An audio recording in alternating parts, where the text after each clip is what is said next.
Boa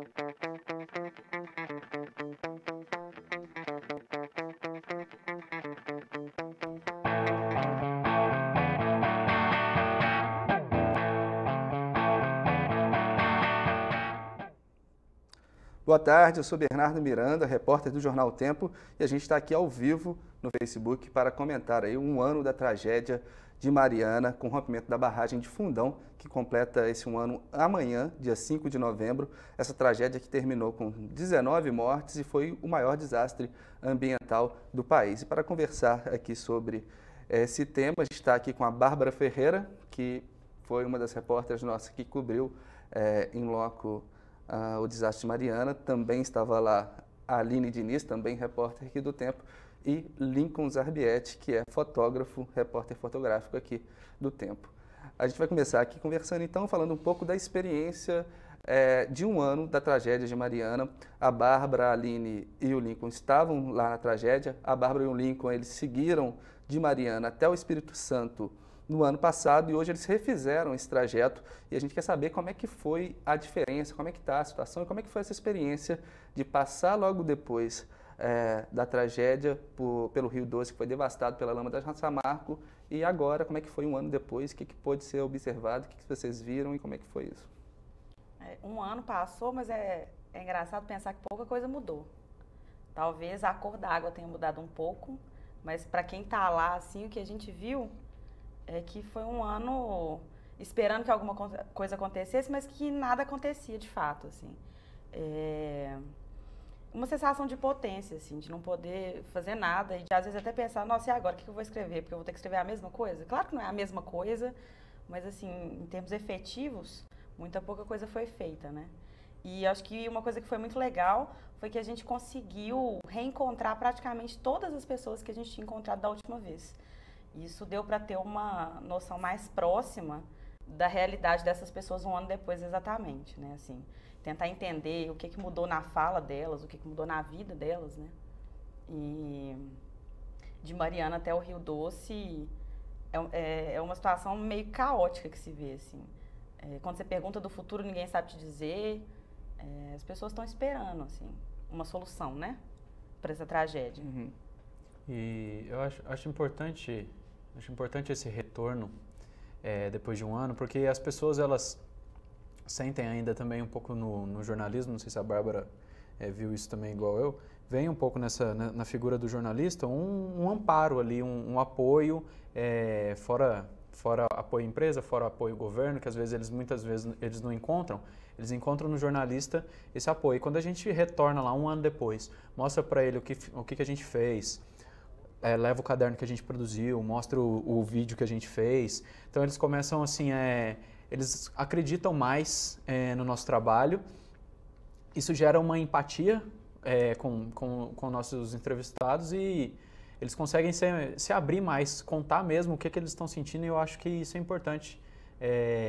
Retornar e não ver só como é que as cidades estão, a economia, as coisas que dependem do Rio Doce, mas como as pessoas que, né, sobreviviam da pesca, sobreviviam diretamente, tinham sua fonte de renda, lazer, sua vida dentro do Rio Doce, como é que qual é o sentimento delas hoje em dia.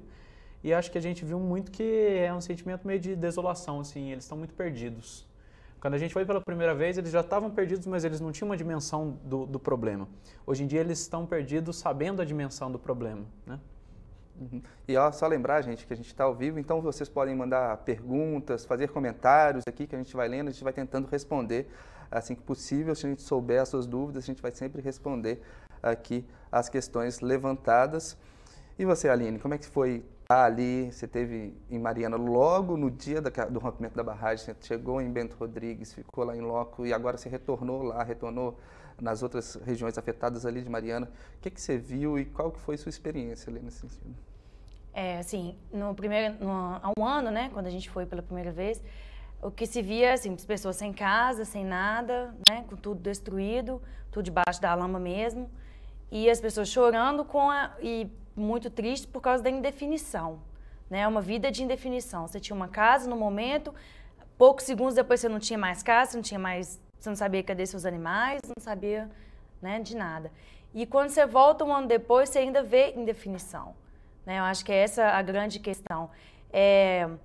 As pessoas, por exemplo, de Mariana, que moravam em Bento, estão hospedadas, estão em casas alugadas em Mariana, ainda não se tem um distrito construído, né, para abrigar as pessoas não têm casa que elas tinham antes, e aí a gente vê distritos, né, perto, por exemplo, Barra Longa, Paracatu, perto de Barra Longa é uma cidade, né, que está sendo reconstruída como um campo de obras, e as pessoas ainda em casa alugada, né?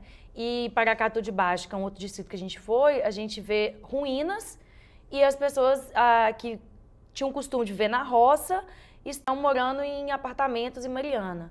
Então é uma indefinição muito grande. Todo mundo tem um sentimento assim, será que vai ter casa de novo? Será que vai ficar pronto? Será que essa marca vai realmente cumprir o que ela está falando? Vai cumprir o prazo? Então, eu acho que isso é uma coisa que mais me marcou, assim, quando você chega um ano atrás, é uma indefinição total. E um ano depois ainda é a indefinição. Engraçado, só uma coisa que a Aline foi em lugares diferentes que a gente, mas eu acho que ela até pode falar um pouquinho depois, que eu acredito que tem um ponto específico que eu acho que todos nós passamos por ele, assim. Independente do Rio, em Bento, ou em Barra Longa, ou em qualquer uma dessas localidades atingidas, que é o sentimento de perda. E não é uma perda que ela é só material. Porque se você pensa, às vezes, assim, Bento, as pessoas perderam tudo, de fato, né? E ao longo do Rio, as pessoas têm casa ainda. Mas eu acho que mesmo assim, acho que a gente pode pensar na questão da perda, levando em consideração que perde-se uma referência, perde-se um estilo de vida, uma identidade. E toda uma memória afetiva também, que uma tragédia dessa dimensão, ela destrói, né? E eu lembrei disso e quis pontuar isso porque eu acho que um ano depois você consegue ter uma noção maior de como essa perda afetiva e sentimental ela é importante para essas pessoas. Porque no dia imediato ali, acho que as pessoas são mais práticas. Elas estão sofrendo, mas elas estão pensando, meu Deus, minha casa foi embora, onde eu vou morar amanhã? Um ano depois, elas já estão pensando no álbum de fotografia que não tem mais, no rio que você nunca mais vai nadar, numa tradição de família que você não vai poder recuperar. Então, eu acho que isso é uma coisa que dá uma unidade para o que todos nós vimos ao longo desse ano e nas 2 vezes que estivemos lá, né? E sobretudo também é a questão de que a empresa dá assistência e está cuidando ali dos atingidos diretamente, né? Mas existem milhares de famílias que foram atingidas indiretamente, que vivem ao longo do rio e que também perderam a referência, que eram famílias de pescadores e que tiravam do rio seu sustento e tiravam, às vezes, na base de 3, 4 mil reais com a pesca e hoje recebem um cartão de auxílio de R$1.500. Às vezes nem isso. Às vezes nem isso, que é muito mais, que é um valor muito abaixo do que eles conseguiam tirar de renda. Mas fora isso, eles não têm eles perderam essa referência da pesca, então eles passam o dia sem fazer nada, porque eles não têm o que fazer. Imagina uma pessoa que passou 40 anos da sua vida dentro do Rio Doce pescando e sabe fazer aquilo e fazer aquilo com primor, com vontade, com amor, e perde-se aquilo e ele não pode mais entrar no rio. Então é assim, a pessoa ela fica sem saber o que fazer da vida, né? Sim. E até mesmo os moradores de Bento Rodrigues que moram em Mariana, muitos depoimentos falaram isso, que a gente fica aqui dentro do apartamento, vendo televisão, sentado no sofá, porque lá em Bento eu tinha minha roça, tinha minha lavoura, tinha meu cavalo. Então essa questão assim não é só a questão econômica, né? Essa questão emocional também, a ligação emocional pesou muito. Eu acho que um desafio assim da gente como repórter, como jornalista, porque o nosso desafio é tentar trazer a compreensão para as pessoas do que aconteceu e do que está acontecendo. Só que essa tragédia é algo que eu acho que é um desafio enorme, porque não há compreensão ainda do que foi. Eu acho que tipo assim, a gente teve uma pequena compreensão do que é ser afetado por essa tragédia, então a gente trabalhou inicialmente para tentar traduzir qual foi o impacto nessas pessoas, assim, que a gente não consegue compreender, e agora a gente passa, num segundo momento, de tentar compreender por que rompeu, o que aconteceu, né? Por que isso aconteceu e se há riscos de outros rompimentos e também compreender o que está sendo feito agora, sabe? Como recuperar, qual que é o impacto ambiental para além dessas pessoas, assim. E eu conversei durante essa apuração também que a gente está fazendo, a gente saiu hoje um caderno no Tempo Especial sobre a tragédia de Mariana. Desde terça-feira a gente vem com uma série repercutindo esses assuntos. Amanhã vai estar publicado no site O Tempo Hot Site, com todo o material que a gente produziu para esse um ano de tragédia. E o promotor de Mariana, Guilherme Meneguin, ele falando que são 4 passos para ele durante esse ano, né? Que o primeiro é tentar dar dignidade, ou seja, a pessoa está literalmente na lama e ela precisa de uma casa, de um lugar e tal. E isso foi algo que já foi esperado, está todo mundo em casa alugada inicialmente. O segundo é a questão da reparação financeira, porque eles perderam seu patrimônio, perderam objetos, casa, e a segunda, né, melhor dizendo, e a terceira a terceira seria a reparação patrimonial. Qual que era a terceira? A gente esqueceu, mas vamos pular para a quarta de uma vez, daqui a pouco eu volto, que é os danos morais. Assim, a terceira é a recuperação de Bento e de Paracatu, que é recriar, e a quarta que é os danos morais, porque eles perderam uma convivência, eles perderam um modo de viver. E reparar isso é praticamente impossível, assim, é muito difícil você trazer isso de volta e como compensar isso. Então é algo que talvez seja o mais importante nesse momento, como o Lincoln falou ali, é conseguir recuperar a essas pessoas esse modo de viver e o que eles passaram, assim. Sabe? E eu queria falar agora um pouco da questão ambiental, da recuperação ambiental. Vocês estiveram lá, assim, o que vocês viram? O que está sendo feito, sabe? Em Mariana, o que está sendo feito em Bento Rodrigues? O que está sendo feito ali em Mariana, de Mariana até a usina hidrelétrica de Candonga, que foi onde a gente teve o maior estrago físico, né? Porque é onde a lama foi barrada, né? na hidrelétrica, e de lá para baixo é um impacto mais ambiental, mais difícil de ser visto. O que vocês viram de que está sendo feito, assim? Que vocês foram lá, ó, isso está sendo feito, isso não está sendo feito. Acho que um canteiro de obras, né, assim, a princípio, mas eu não sei se isso significa que algo está sendo feito de fato, né? Talvez você teve mais contato com as obras, né? Na verdade, em Bento Rodrigues, né, assim, dentro da Samarco, né, estão sendo feitas várias obras, não no sentido de recuperação ambiental. O que está sendo feito na Samarco hoje é para evitar, né, que os rejeitos que ainda estão acumulados lá dentro saiam e possam causar algum tipo de impacto, né, ou que sujar mais o rio, ou mesmo ir para a cidade, ficar nas margens dos rios, etc. Então, assim, a gente não vê, eu não vi trabalho de recuperação ambiental. Talvez um pouco em Barra Longa, que eles, né, estão fazendo algum trabalho de recuperação ali perto do rio e tal, mas assim, nada assim, de recuperação de fato ambiental. Na Samarco, eles estão construindo uma série de diques, né, que são barramentos, para poder impedir que esse rejeito que sobrou lá dentro, muito rejeito de minério de ferro ainda, saia e tenha acesso ao rio, Gualache do Norte, né?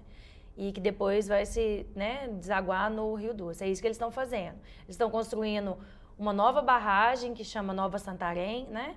Eles estão construindo o dique S4, que é um barramento que vai alagar boa parte do que era Bento Rodrigues, e é mais um problema porque, segundo a Samarco, é a última saída que eles têm para evitar que o rejeito vá direto para o Gualache do Norte, ao mesmo tempo que eles vão inundar o que tem ali de memória das pessoas, né? Porque debaixo da lama tem casa, tem... Muita gente ainda vai lá, né? Muita gente vai lá, né, constantemente rever e se sente bem só de estar ali, de não estar alagado, né?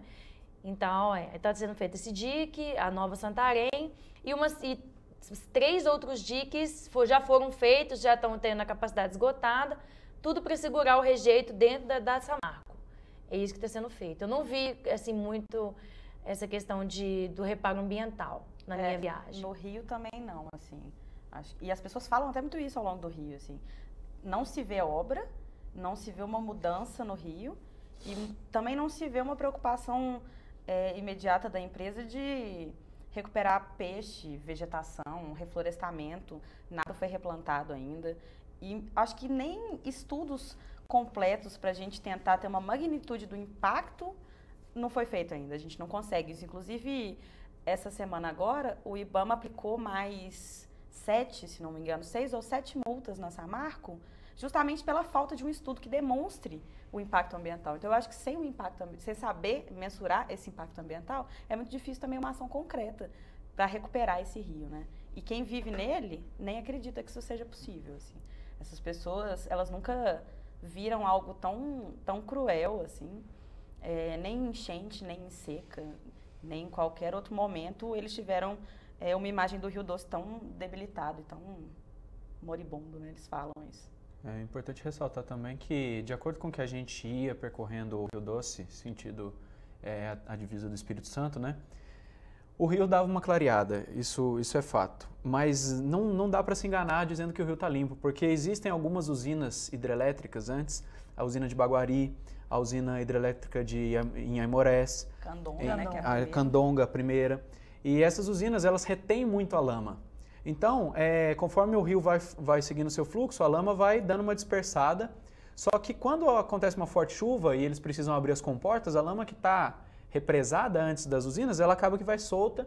Então é assim, é uma constante, a chuva limpa um pouco o rio, vem uma chuva forte, eles precisam abrir as comportas, suja o rio todo de novo. E lugares que a gente passou, por exemplo, em Pedra Corrida, um personagem, o Mabel, que conversou com a gente, pescador de lá, diz que era um dos lugares mais fundos do Rio Doce lá, dava 20 metros de profundidade mais ou menos, e ele pegou o remo, colocou no remo um remo de 1,80 m, e o remo ficou na lama. Ele pegou, levantou o remo e o remo, você via que ele estava cheio de lama mesmo. Não era uma terra propriamente do rio, era uma lama, porque era uma coisa viscosa. Então, assim, além disso, assoreou muito, né, o rio. E como que essa lama vai ser retirada naturalmente? Quanto tempo que a natureza vai conseguir, vai levar para conseguir retirar toda essa lama do fundo do rio, sem uma intervenção do homem? E essa intervenção a gente não viu em nenhum momento que a gente percorreu o rio. Eu acho que o que assusta, assim, que eu não imaginei que seria tão lenta essa recuperação ambiental, porque foi uma tragédia de repercussão mundial, assim, foi a maior tragédia do país. No momento do rompimento, a gente ainda não tinha noção, uns 3 dias depois, 4 dias depois do rompimento, a gente ainda não tinha noção do estrago que seria feito dali para frente. Mas depois, a tragédia se tornou mundial, ela se tornou relevante, de relevância mundial. E mesmo assim, até hoje, a Samarco não pagou nenhuma multa, sabe? Isso me assusta, assim, porque claramente uma barragem se rompeu, causou um problema enorme pela legislação, independente se foi acidente ou não. Quando se constrói uma barragem, você é responsável por ela. Então, se aquilo se rompeu por uma catástrofe ou se rompeu por uma série de erros, a responsabilidade é de quem é dona da barragem. E mesmo assim, as multas não foram pagas e a gente vê, pelo menos nos relatos, que muito pouco foi feito assim, de recuperação ambiental para uma tragédia que teve uma relevância mundial. Então a gente fica assim, e não sabemos se isso foi numa tragédia... Nem exatamente o motivo do rompimento, sabe? Né? Exatamente. Foi assim, explicado assim, comprovados com laudos, essas coisas, assim, por que rompeu? Então realmente, você não sabe nem como rompeu, por que rompeu, como é que vai dar prosseguimento a outros... E é uma questão, assim, que a gente já cobriu várias tragédias, assim, já cobriu a queda de um viaduto, prédios que caíram, e agora se rompeu uma barragem que é obra de engenharia. Engenharia é algo que é feito com uma margem de segurança enorme, assim. A gente ouve dos especialistas, há uma técnica muito apurada e que há uma enorme margem de segurança. E quando você vê que uma barragem se rompeu, e segundo os laudos do Ministério Público Federal, não foi por uma causalidade, foi por uma série de erros, é porque teve que ter muito erro, porque a engenharia se faz para ter erro e não cair. Um viaduto pode ter um erro que não caia. Para derrubar um viaduto, você precisa de uma série enorme de erros. A mesma coisa com a barragem, você precisa de uma enormidade de erros para cair um viaduto. E a gente, na denúncia do Ministério Público Federal, e a gente mostrou ao longo dessa semana, vai estar no hot site,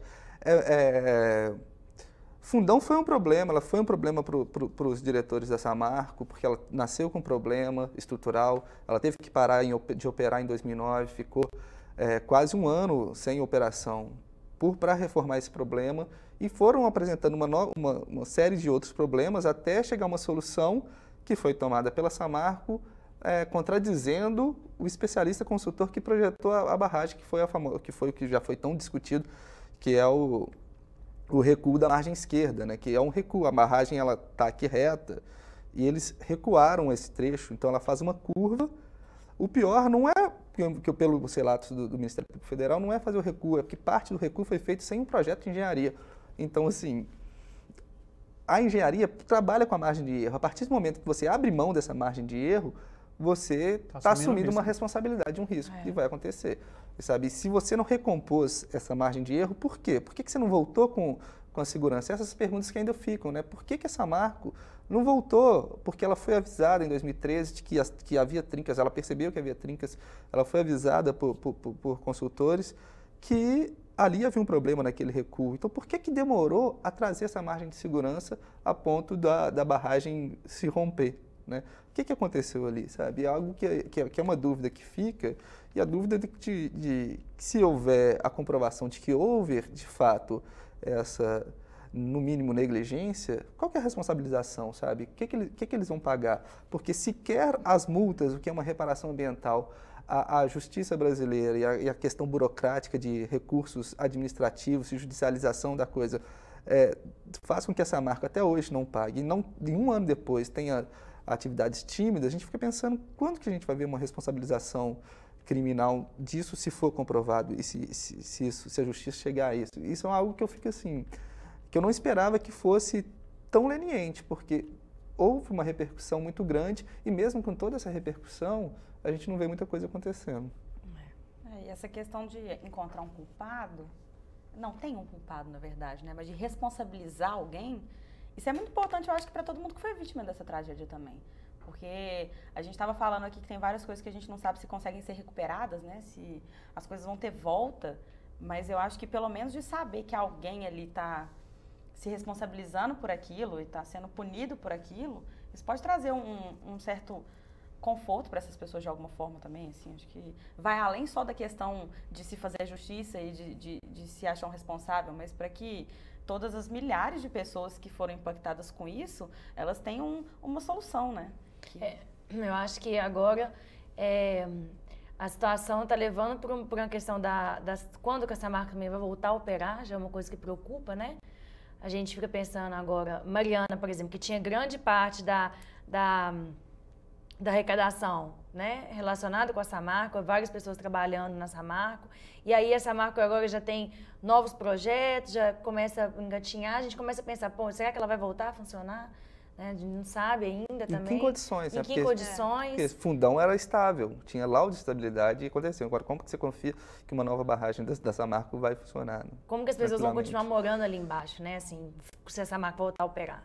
Como é que vai ser isso, né? Então, é a indefinição total, eu acho. Para mim, foi a indefinição total. Tem até uma personagem que falou isso comigo, isso até me marcou muito quando ela me disse isso, que em meio a tudo isso, eu acho que a primeira esperança que as pessoas, pelo menos de Bento e Paracatu, têm é a reconstrução, né? Por mais que não seja igual, é alguma coisa. Mas aí teve uma moradora de Bento que me disse que ela vai se sentir ao menos segura no local, porque o local não está tão próximo da barragem. Mas que mesmo assim ela não vai conseguir descansar pensando que outras pessoas vivem perto de barragens e que se houver um rompimento novamente ali, Barra Longa e outros distritos que estão abaixo ali ainda vão sofrer isso de novo ou talvez até mais, né? Então esse medo acho que é uma constante, né? Ninguém consegue mais confiar nisso.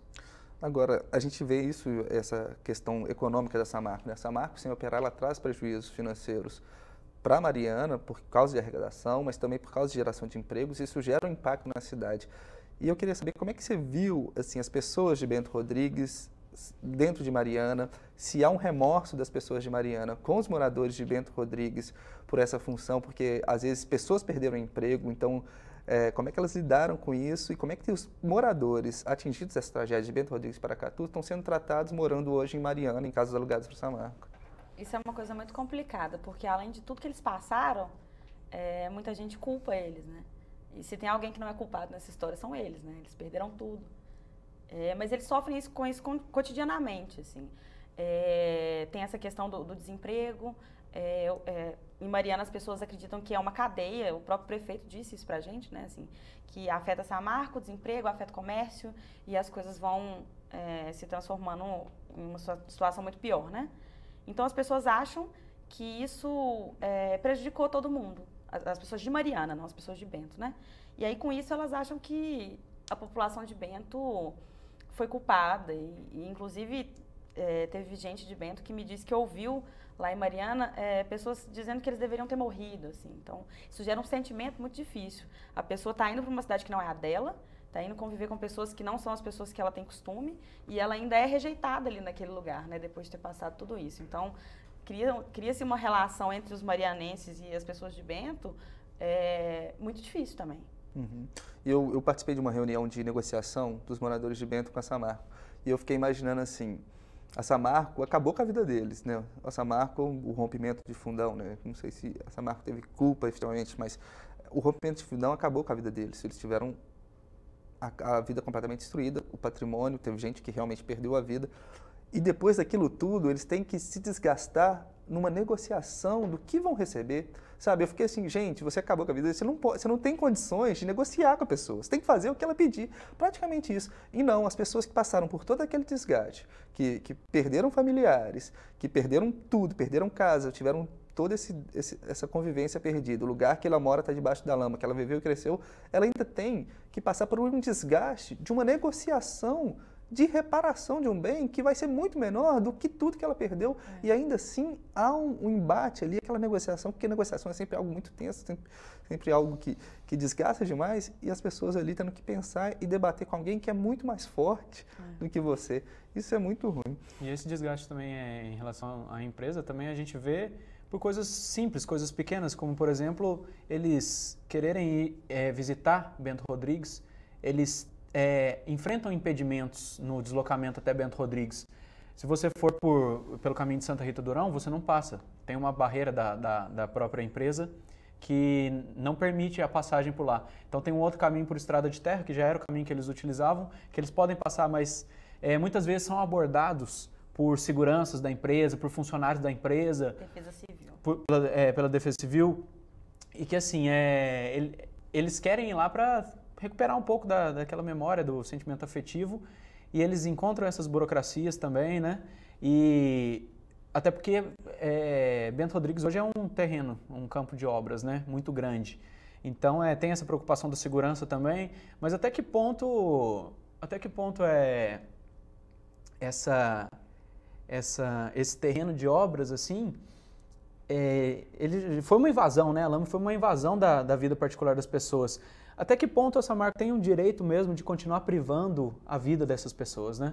Então, isso é uma coisa que a gente viu muito lá. Agora, é engraçado que esse apego é tão forte ao lugar que tem gente que continuou lá, mesmo depois de tudo devastado, né? Em Paracatu de Baixo, né, que é um distrito de Mariana, muitas pessoas... Não, é um distrito de Mariana, sim, não é? Uhum. Em Paracatu de Baixo, assim, a gente conversou, tem 2 famílias, pelo menos, que ainda continuam lá. E as cidades, vocês vão ver nas fotos, né, no hot site, que são ruínas, parece uma cena de guerra mesmo. Assim. Você chegou e está tudo destruído por bomba e tal. É assim que estão as casas hoje. E assim, as casas que ficaram, de algumas pessoas, eles ainda resistem em morar lá mesmo. E não tem comércio, não tem escola, não tem médico, a cidade mais próxima fica a 11 quilômetros. Então, assim, as pessoas resistem em morar lá por quê? Por causa do gado que ainda tem, porque não quer morar na cidade, porque não dá conta da cidade, porque é outra realidade. Nasceu e se criou ali na roça, precisa daquele lugar.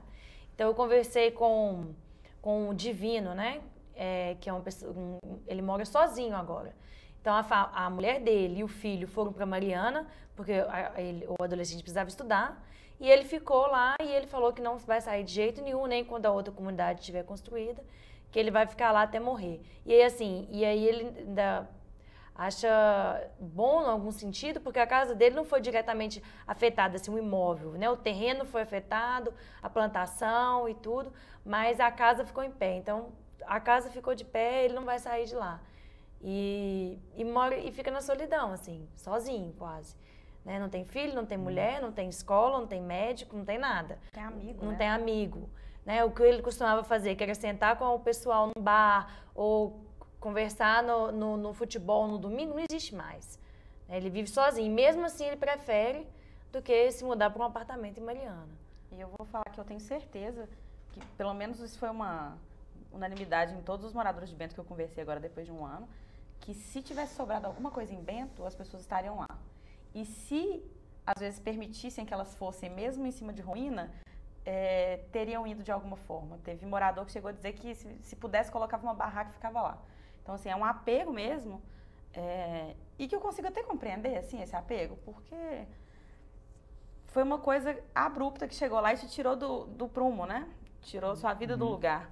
Às vezes, se você está se preparando para uma mudança, você tem um tempo para isso. Ali eles não tiveram tempo para nada, né? Só tempo para correr. E esse apego também é uma coisa que você consegue ver muito no Rio. Porque, às vezes, a população ribeirinha, a pessoa que mora na beira do rio, ela mora ali porque o rio está ali.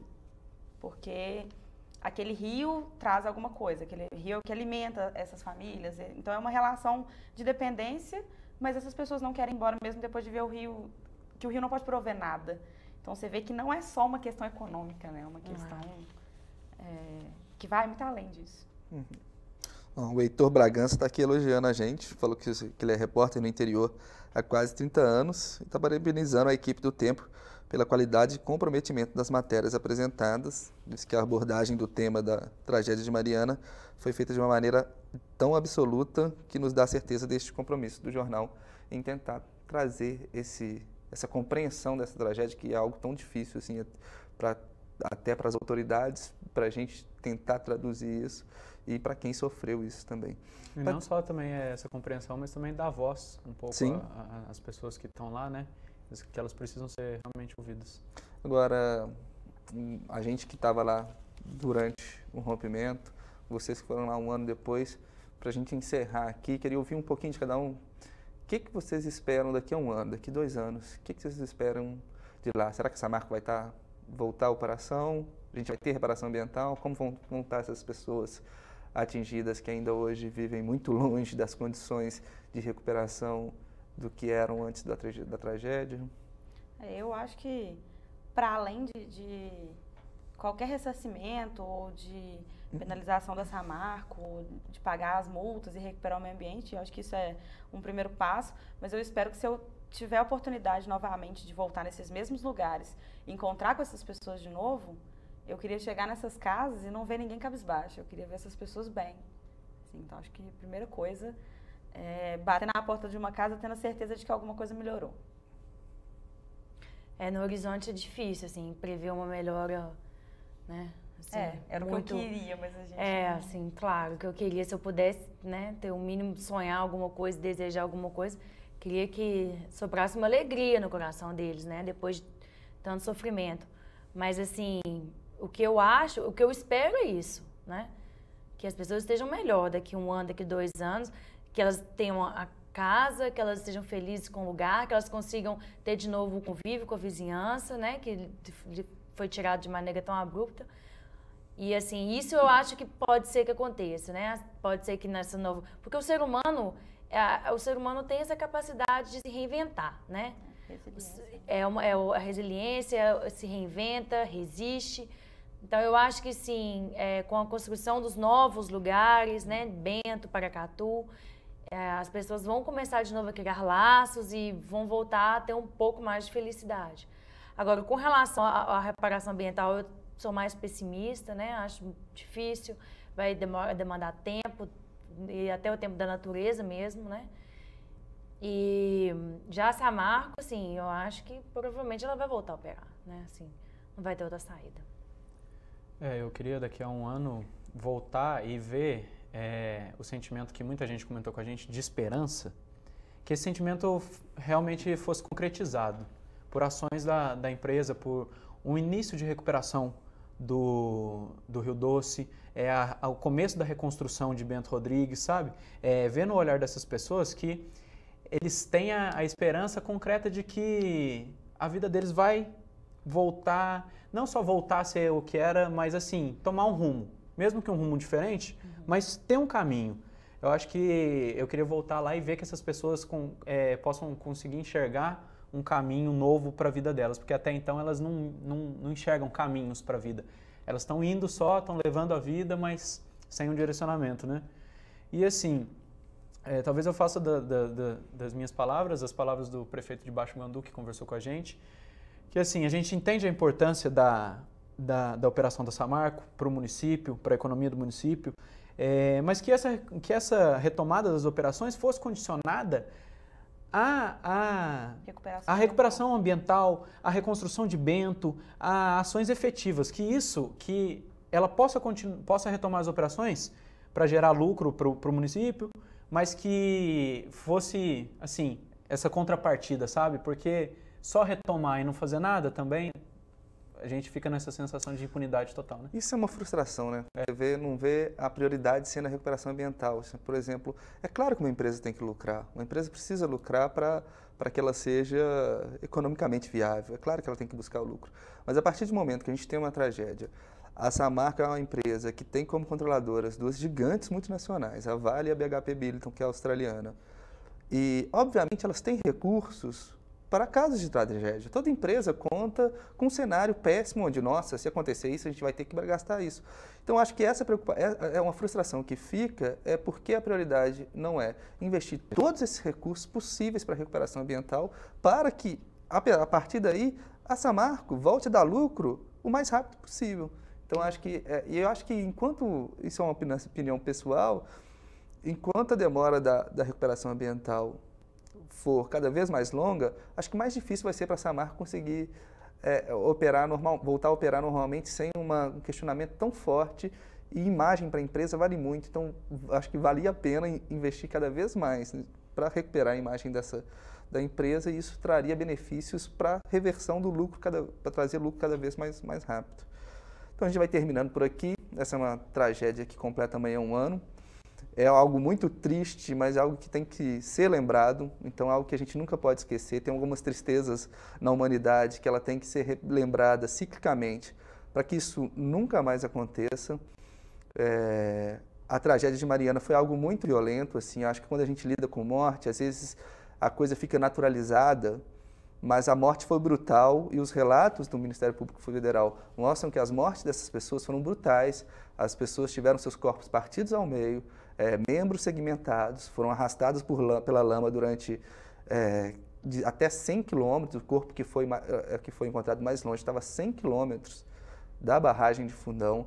Então foi algo muito violento a essas 19 pessoas, e as pessoas que sobreviveram tiveram traumas muito grandes, pessoas que viram a lama entrando dentro da casa, que tentou fechar a porta do quarto para a lama não entrar, e a casa destruiu, e ela acabou desmaiada e sendo encontrada quilômetros depois, por uma sorte. Ou a mulher que viu o neto se perder no meio da casa e nunca mais vai encontrar esse neto. É uma tragédia que tem que ser lembrada, e a gente vai trabalhar para estar sempre lembrando dessa tragédia, não só ciclicamente, de ano em ano, mas sempre buscando essa cobrança de que algo tem que ser feito para reparar e compensar os danos causados às vítimas e também ambientalmente. Então, vocês podem acompanhar o Jornal O Tempo no nosso Facebook, no nosso portal. A gente já tem publicado as matérias desde terça-feira, e amanhã no portal do Tempo vai estar o hot site com todas as informações sobre esse um ano da tragédia de Mariana. Só lembrando que agora, depois que a gente terminar a entrevista aqui, já vai ter um teaser vai ser um mini documentário que vai sair amanhã.